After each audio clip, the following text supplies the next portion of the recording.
Duncan, a BC Supreme Court judge, says self-defense rules that allow people to arm themselves against an intruder can also include situations where someone refuses to leave after initially being welcomed.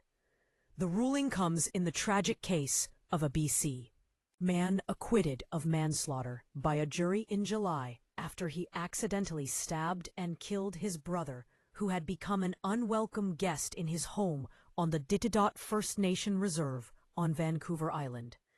Michael Edgar was charged after he accidentally impaled his brother, Matthew Edgar, with a knife in March 2022, in a fight as Michael tried to eject his brother. Justice Gareth Norley's reasons for allowing the jury to consider self-defense, released this week, say the Supreme Court of Canada found the Criminal Code's language around defense of property against trespassers allows people in certain circumstances to arm themselves and do things that would otherwise be crimes. Morley's ruling rejected the Crown's argument that self-defense doesn't apply to using force to eject guests who wear out their welcome.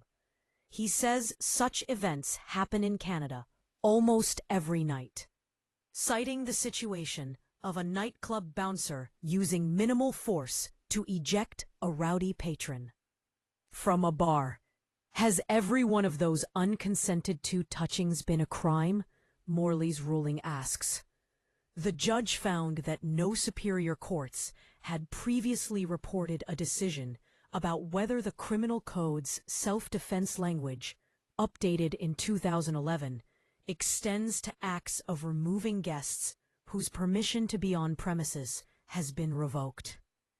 The judge found that 3 provincial courts, however, have ruled on the issue and found the same thing. All 3 found that there is no legal difference between acts committed to remove an invitee who will not leave and acts committed to remove someone who entered the property without permission in the first place, the ruling says.